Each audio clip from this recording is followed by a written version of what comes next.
నివాస్ టీవీకి స్వాగతం. ప్రకాశం జిల్లా పెద్ద దొర్నాల మేజర్ గ్రామ పంచాయతీ పరిధిలోని ఐనముక్కల గ్రామంలో త్రాగునీటి కొరత తీవ్ర రూపం దాల్చింది. శుద్ధి చేసిన త్రాగునీటి అందుబాటు లేక గ్రామస్తులు తీవ్ర ఇబ్బందులు ఎదుర్కొంటున్నారు. దీన్ని నిరసిస్తూ గ్రామ ప్రజలు పంచాయతీ కార్యాలయం ఎదుట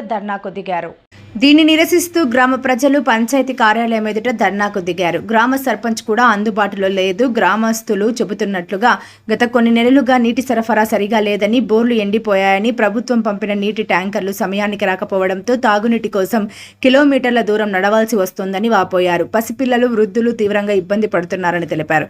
ఎన్నిసార్లు అధికారులను కోరినా పట్టించుకోవడం లేదు.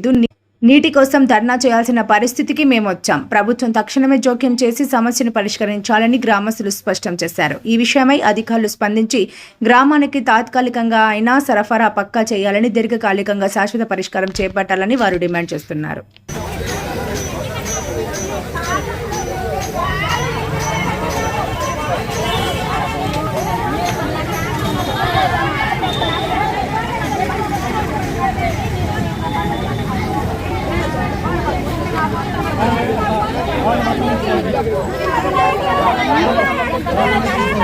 Gracias.